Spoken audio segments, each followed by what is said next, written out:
Over 250 million young people are not in education, employment, or training. But how you start in life shouldn't determine what you do in the future.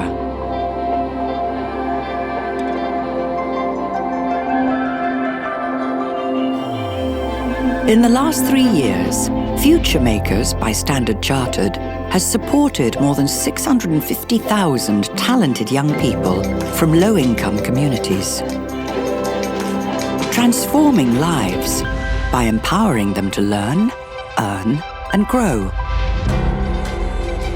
Because where others see problems, we see potential. We're Standard Chartered, and we're here for good. Hello, and a very warm welcome. I'm Yvette Torres-Roman, CFO and co-founder of Business Fights Poverty. As you just saw in the video, Futuremakers is seeking to promote greater economic inclusion for all, unleash young people's full potential, and lift participation. I am delighted to welcome 7 Futuremakers and Bill Winters, the CEO of Standard Chartered Bank, for a fireside chat on this topic. Thanks, Yvette, for pulling this all together and for all of your support. First of all, hello, everyone. It's really great to see you. I've really enjoyed the interactions I've had with the Futuremakers Forum in the past. And I know this one is going to be better than any we've had before, in part because you guys have shown such a great interest. So I'm really looking forward to exchanging a few views today. I know you have a question or two for me, and I have a question or two for you. And hopefully we can make this an exchange, and I'll come away with a little bit better understanding both what Standard Chartered can do in our communities, but also with you in particular, and other people that are in similar positions to your own. And I know that I and we will come away with a much better understanding how we can connect to our communities, and how we can help young people who are doing some really great things and may need a little bit of a hand from time to time. So we've got Alvina, who's 30 from Karachi, Pakistan. We've got Canan, who's also 30 from Istanbul, Turkey. And we've got Iza, who's 32 from Johor Bahru in Malaysia. And Felix, 23, is joining us today from Lusaka, Zambia. And we've got Oscar, who's 35. He's based in Lagos, Nigeria. Victoria is 24, lives in Accra, Ghana. And Matty, 23, is joining us from Dublin, Ireland. Bill, is it okay if you ask the first question to Alvina? Yeah, Alvina, maybe you could just start by giving me an idea of what you're up to now, and maybe what are your biggest challenges, and what got you engaged with Futuremakers in the first place. So hi, Bill. Thank you so much for having me here. It's so nice to get to know so many people from different parts of the world. So I'll start a little bit about my introduction. I'm Alvina, co-founder of Civixa. We are actually helping organizations who are working in the field of computer vision, and we help them in the prerequisites of training any AI model, that is the data gathering, structuring, and labeling part. So I started this company 3 years back when I was living in Chile, and currently I'm in Pakistan. I moved back. So we usually work with women who, especially in the urban areas, who are somehow homebound or are not allowed to participate in the wider economy, homemakers, or especially able people who are earning very low. You can just say that below the middle class people. So we want to train those women that they could participate in this field, they can participate in the wider economy while sitting from their homes. So we provide them training online for like a day or two, and they are able to provide to participate in this technical field with just a training of a day or two by using our tools and algorithms. So that's in a nutshell what we are doing. The challenges, yes, I had challenges when I was starting this company, when I tried to incorporate my organization, when I tried to have a bank account, and the question I faced was, okay, where is your boss? And I was like, I am the boss. So yeah, so I had these challenges. So that's what I have faced, and that's what I am doing. All I can tell you is I still get the same questions. Where's your boss? In my case, I'm not sure exactly what they're referring to, but yeah, I'm sure you got a very good answer. Thank you. So I have this. Because I deal with a lot of women from the urban areas of Pakistan while I'm training them. So the part where we provide the job to them and the training to them, we are responsible for that. But when it comes to pay them, so they have to, they are not able to open bank accounts easily. They either need a letter of employment, or they have to use their father's or uncle's or brother's bank account. In my case, I can provide them the letter of employment, but there are a lot of women out there in Pakistan who are doing small businesses online, and they are selling very small objects, but to open a bank account without a letter of employment or without incorporating your organization is very difficult. Here, I could give you an example. I have a coder who works for me in the morning, and in the evening, she sells laces for her clothes. So when she tried to open a separate bank account for that, she was not entertained in that manner. So she asked my permission if she can use the company's bank account to receive that payment. So that was one example, but there are hundreds and millions of women. Yes, sure. There are hundreds and millions of women who face this difficulty while opening a simple bank account for their small businesses. So how can a bank or Standard Chartered could participate in solving this issue? Yeah, no, it's a great question. It's a very pressing problem, not just in Pakistan, but across a lot of our markets. And we know that in many of our markets, that bank accounts are no longer necessary, that a SIM card is enough. And clearly when it started in Kenya 25 years ago with M-Pesa, but it's now quite common that especially small business people can avoid having a bank account at all. Of course, payments to and from SIM cards don't satisfy a lot of the compliance requirements for anybody engaging in any meaningful size of business. So it really doesn't work. Once people start employing other people, for example, you have to pay salaries and withhold taxes. So part of what we are trying to do at Standard Chartered is one to create the digital tools that will allow people to participate in the financial economy, the digital economy, with the lowest possible requirement in terms of disclosure upfront. So where an employment letter is required, we don't seek that. We may take access to your mobile phone data, for example. That may be the mechanism that we use to satisfy the compliance requirements that we have as a bank. But it's different from market to market, and the key is that it's safe, that it's transparent, that it's relatively cheap, and very, very convenient for the people who are participating.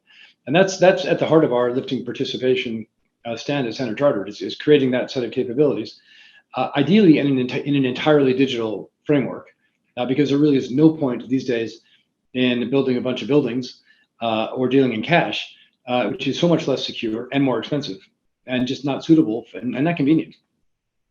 Pretty much everybody's got a phone now. Not quite everybody, but very high penetration in most of our markets, even amongst the completely unbanked. So I think the challenge that you throw out is exactly the right one, and that's exactly the challenge that we're trying to address with our digital offerings. Thank you so much, Bill. Hello, Isa, Oscar, and Felix. I mean, there's a ton that I'd love to ask you, but I would like to know a little bit how you're thinking about where you are today and where you see that taking you in the next 5 years. Hello, I'm Isa. I'm from Malaysia. First of all, I would like to say a lot of thank you because since I received the survey, I felt it was speaking to me. There's a big chance for me to say something out because normally we get surveys and we just do surveys, but this is something new to me. It's very specific. The question is very specific. And I'm so delighted to have been selected to join this fireside chat. I'm certified in makeup for film and TV in London, in Camden. It's Kristen Blundell Makeup Academy. I've been there for the last 6 years, and then I'm back in Malaysia. There's a lot of things that I've been struggled to survive back in Malaysia. Of course, in terms of financial supports, because there's a lot of competitions here, of course, and as well in London as well. But most of the time in Malaysia, I have to work from home. I have an autistic daughter. Me and my husband are running micro businesses in food, music, and art. And even for the past 2 years, including pandemic, we are doing anything to survive. And it has been difficult to fill in the paperwork, the requirement to do the banking loan and whatsoever. We do have personal accounts. We do have the current for the business. But still, what I can tell you, there's a lot of difficulties and struggles for us, the micro businesses people. And as what I've been saying previously and keep aiming, like me and my husband, we are looking forward to have 5 to 20 years in future to have a food, a music and art business of Malaysia cuisines in London, because we've been there, we've studied the culture there, and we know the demand there. It's just that whether here or there, we know the most important thing is we need the financial support. And I believe it's not just us. The micro businesses people are really struggling. Hi, Bill. Felix here. So, a team and I in Zambia here run a logistics business where we link cargo owners and transporters. These are small scale transporters. So, we've created a marketplace where small scale transporters are able to operate and compete just as large scale transporters. So, the large scale transporters provide business through our marketplace for the small scale transporters.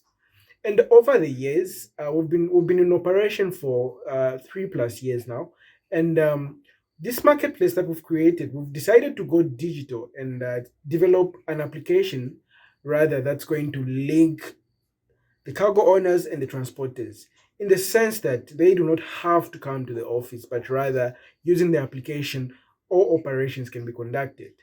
In this way, by developing the application, we've had challenge as a business in the sense that we need finances to fund this application as the application is still in process. The software developers have agreed to develop this application and require us to pay a certain amount.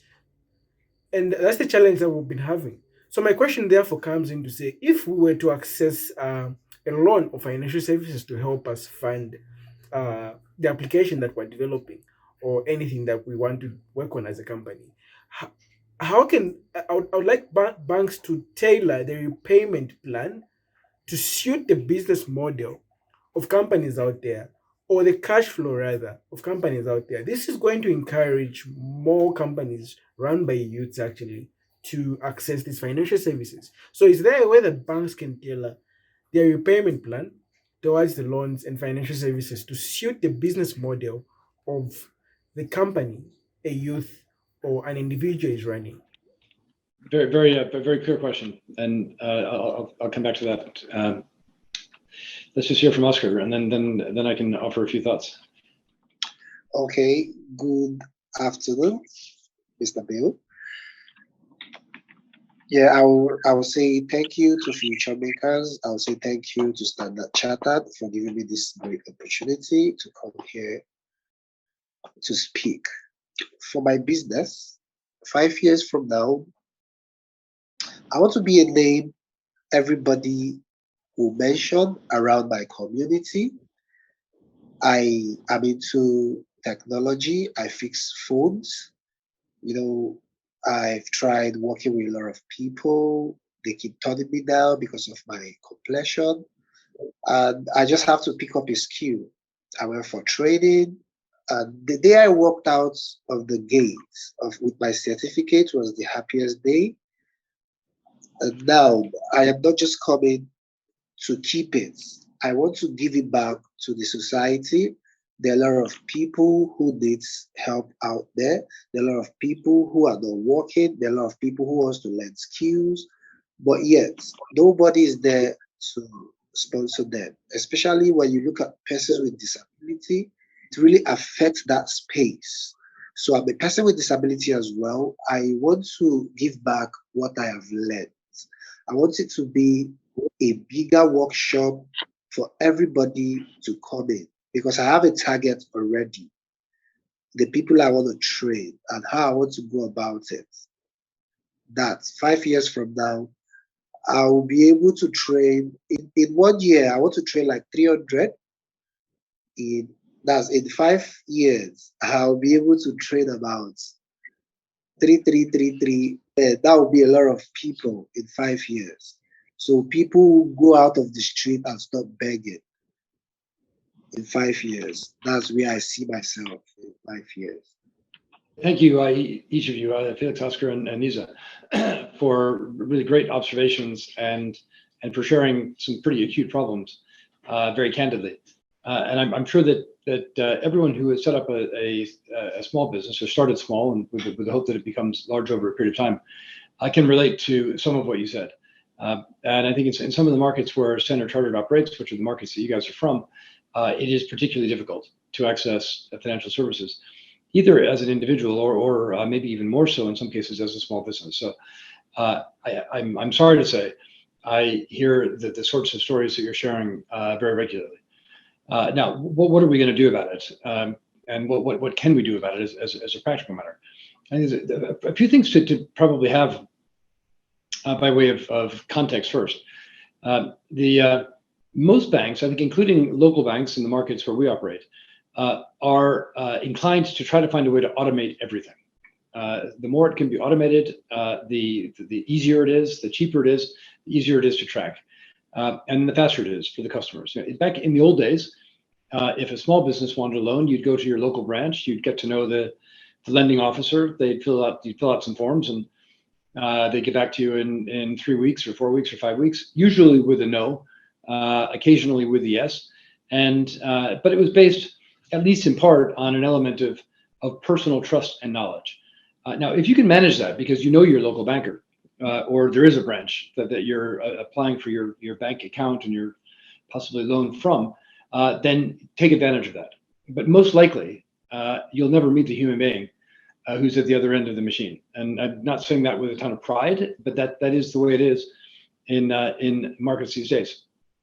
So if you're going to be working in a digital / automated world, then you've got to play the digital / automated game. And that means getting and understanding what the expectations are. So I think, Felix, you were talking about, wouldn't it be wonderful if banks could customize their lending programs to kind of suit your cash flow profile, to meet your monthly cycle or your employment cycle or I don't know what the seasonality is in your cargo business, but there's probably periods that where things go up around holidays, and that periods when things go down, and you need to ramp up employees before a big surge period, which means that you've got a wage bill before you get paid on the other side. And I'm sure those are the kinds of things that you're interested that you're talking about.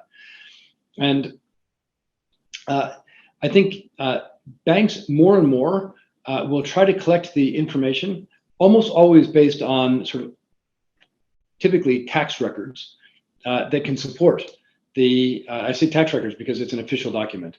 Many of you will not have audited financial statements that can be relied on by a lender.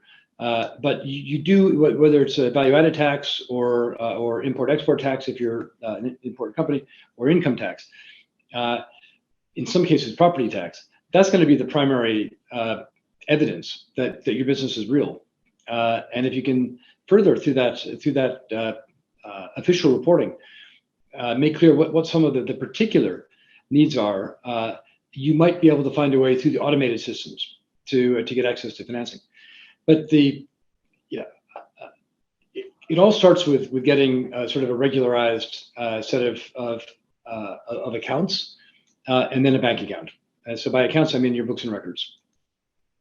And to the extent that you are of a stature or size that you can get those audited, great. But that's not the case for most micro businesses. That's just not. It's too expensive, and it's perhaps you're dealing, at least in part, in the less official part of the economy.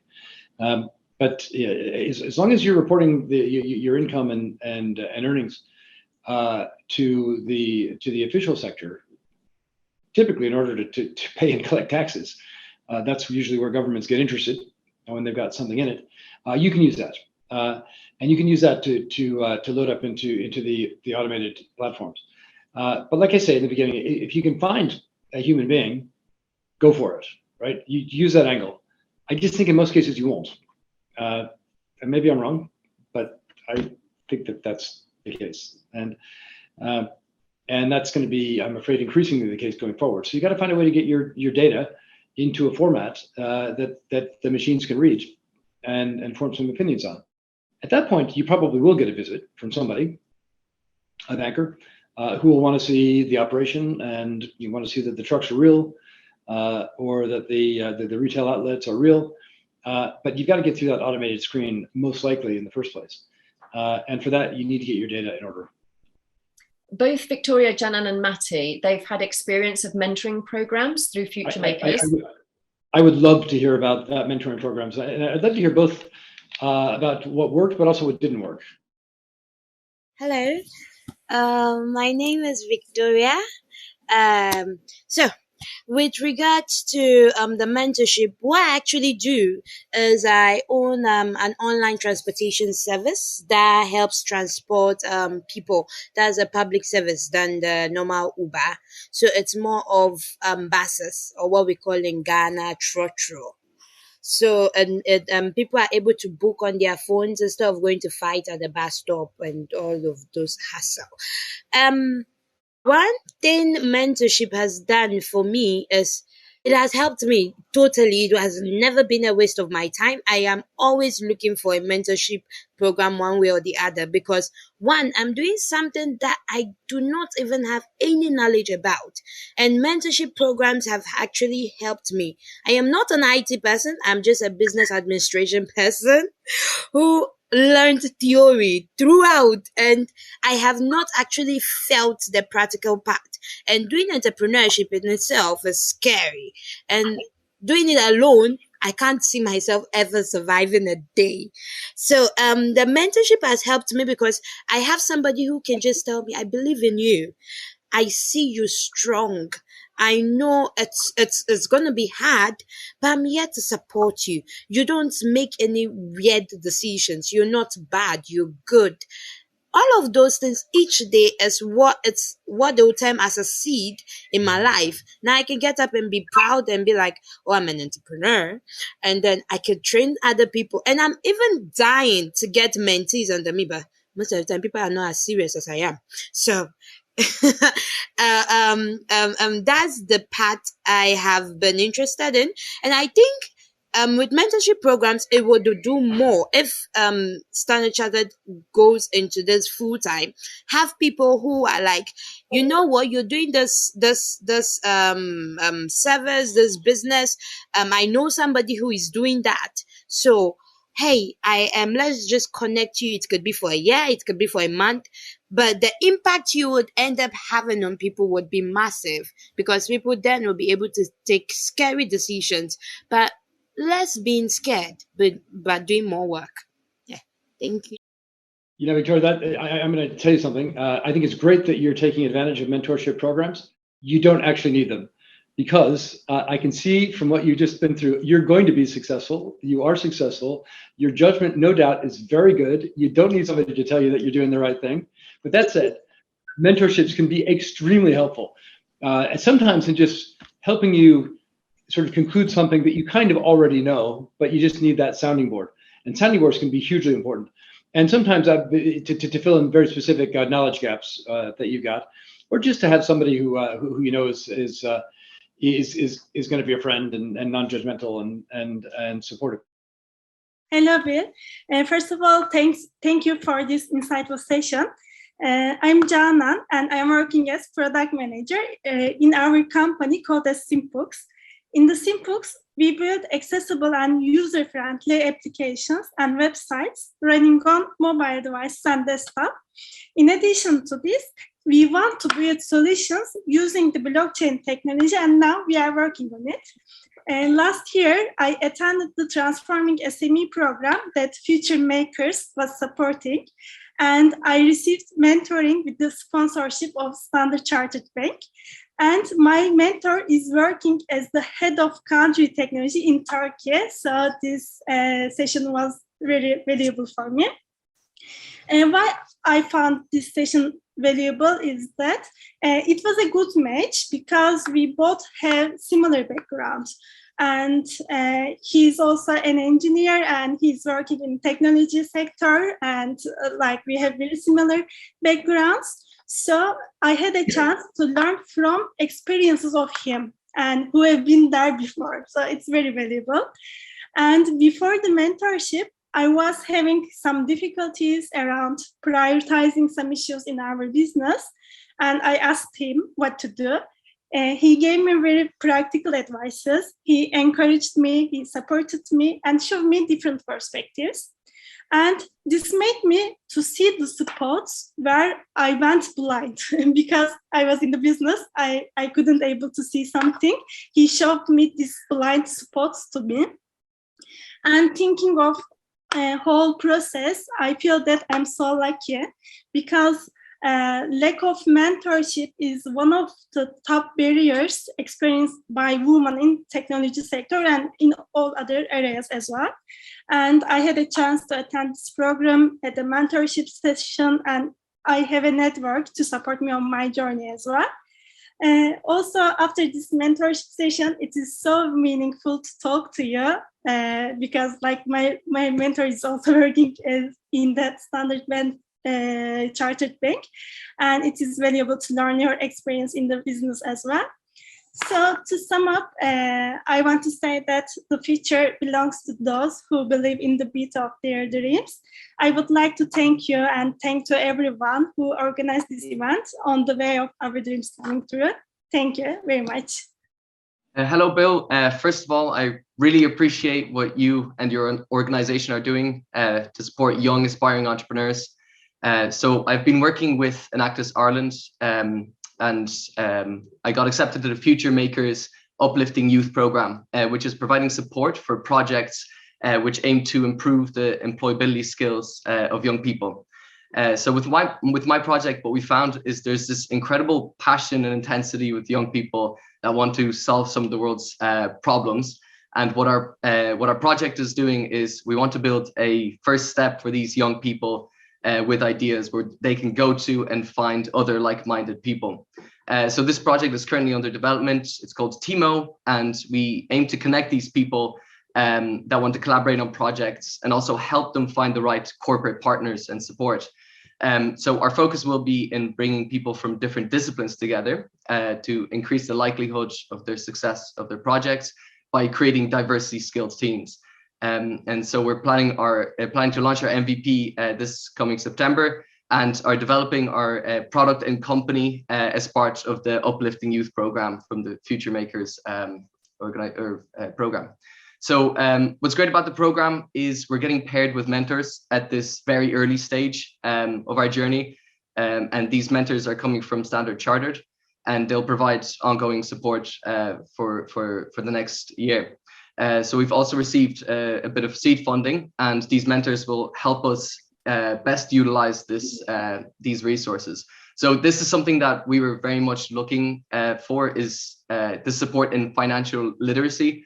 Our team is mostly product developers and engineers, and having highly experienced and highly skilled mentors, I believe, can very much maximize our success rate.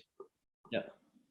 Well, that's great. These are really encouraging stories from all three of you, and it's probably obvious to you, but it may not be. That the mentoring is a two-way street, and you're mentoring, but I've noticed that each of you, you're being mentored. I noticed that each of you is also effectively mentoring in your own way, whether it's at the heart of your business, as you just described, Maddie, or whether it's through the people that you're bringing on, the employment that you're creating, and that's the people who are volunteering to mentor you from Standard Chartered, and they are volunteering, so nobody's telling them they have to, are getting, I would venture to say, as much out of this as you are, in terms of learning about you, learning about your business, learning about the challenges that you face. So a lot of the first part of the conversation about how difficult it is to access financial services in some cases. That's something that is really useful for my colleagues to understand at a pretty granular level. Maybe they can help you through something, which would be fantastic. That's the objective. You're probably helping us through something as well, just through your perspective. And people also enjoy. I know I do. I've always got a few people that I mentor at any point in time, and I enjoy it. I love getting to know people that I wouldn't necessarily get to know in a little bit more detailed way, a little bit more personal way in the ordinary course. I've never had a bad mentoring experience. I've never come away from a session saying, "Oof, I don't want to go back and do that one again." But that's, maybe I'm lucky, but I think we're all pretty good at identifying where we can form a connection. And it's just extremely important. And whether it's operating in a market where perhaps as a woman you don't get access to some of the same chances that a man might get access to, and then mentoring neutralizes things. It's the mentoring relationship is a gender agnostic relationship. It can be women mentoring women. It can be men mentoring women. It can be women mentoring men. I've had some great reverse mentoring experience where it's early on in my managerial career. Put a program in place to have younger, well, junior to me, women who would tell me what it's like to be a woman in the bank that I was running. And it was fascinating, absolutely fascinating to get some of those perspectives. That in each case, I'll tell you that the initial conversation was, I don't even know why you're bothering with this. There's no discrimination here. I'm fine. I'm doing very well. I'm a woman. I'm doing fine. And I said, that's great. I don't believe it, but that's great. In one case, the woman who was mentoring me then told me about 3 months later, she said, I could use your advice on something. I'm looking to change jobs, but I'm afraid that if anybody finds out that I'm pregnant, that I won't be able to do that. So, what do you mean if anybody finds out? So I'm 5 months pregnant, but I've been hiding it. So I'm wearing loose clothes, and but I'm not going to be able to hide it for much longer. So I feel like I need to get a job change quickly. So you got to be kidding. And you're the one that told me you didn't think that there was a problem being a woman in the workplace, and you literally can't acknowledge one of the most basic things about being a woman, which is that from time to time you'll get pregnant and have children if you choose. And anyway, it's all by way of saying I learned a tremendous amount from that. I would venture to say that even though I was the one that was being mentored in that case, and she was the one that was mentoring me, she got something out of it as well, because she realized that some of her views on her own sort of stature and status in the organization as a woman of childbearing age were really wrong. Actually, that was like probably 1995. So I'm happy to say things have improved, I think, a lot since then. I hope, but I bet some of that still exists. And these kinds of things can get fleshed out in a mentoring relationship for the benefit of everybody. So huge thanks to all of you for participating in this. And I know you've all been very gracious in terms of noting that you're getting something. I'm pretty sure you're giving a lot back as well. So Bill, you mentioned a lot of mentorship within women, and women mentoring men and men mentoring women, and vice versa. So you've made a stand to lift participation, which is unleashing the full potential of people, including women and small businesses. What's the driver behind this, and what would you like to achieve through the stand, which is lifting participation? What are you looking out for? No, the driver for us, I think there's, as always, I think in business broadly, I'll say Standard Chartered in particular, we like it when we can identify a social objective, because we are fundamentally a purpose-driven company that also makes sense for our business. And part of what we have realized through, I think, plenty of review of markets through time is that when you have a high level of financial participation in the marketplace, it creates jobs, which creates economic growth, which creates business opportunities for banks, and creates prosperity in the communities in which we operate. And prosperity, I think we could generally agree, if it's done in a sustainable way, is a good thing for our communities and is a good thing for Standard Chartered Bank. So from a business perspective, we want to create, and obviously it's a long-term effort, but we want to create prosperity in our communities. From a social perspective, we also think that creating prosperity in communities, one, it's the right thing to do from a human perspective. It's also the best way to avoid the kinds of conflict that are enormously disrupting to human life and the human condition, and also to business. So, I mean, part of what I love about the stands that Standard Chartered has adopted are that they are all fundamentally socially driven, where the outcomes will be identifiable in social terms rather than financial terms. But they also make sense in terms of the extension of our business strategy, our banking strategy, and lifting participation is, I mean, we've been relatively general, but saying we wanted to affect the lives of 1 billion people with a particular focus on women and small businesses, and ideally women running small businesses, of which we have a few right here, because we think that's where we can have the biggest impact. That's where we can make the biggest step change in terms of access to financial literacy, to financial instruments, to tools that will then have the biggest impact in terms of creating jobs and prosperity. But that's I mean, there's a very specific calculation that goes into that. It's also the right thing to do, right? And that gives us all a sense of purpose that is really important. Like I'll stop now, but I've been in banking for 40 years.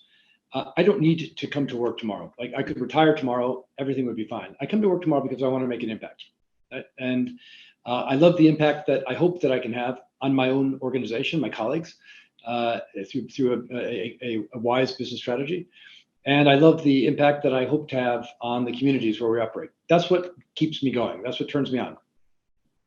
At a different point in my life, I needed next week's salary in order to pay the rent. And that's also a good motivation to work.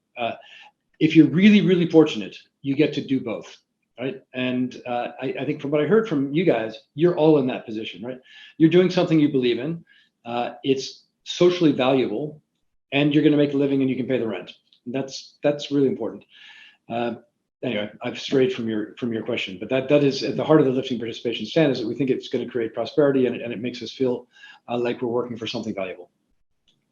Thank you, Bill, for your leadership on lifting participation of women and micro businesses across the world. These amazing future makers, in a sense, have represented various corners of the globe, and I think our future is in good hands. Thank you very much, everybody, for joining us today. Thank you. And thanks very much for having me. Thank you, Bill. Thank you. Very much, Bill.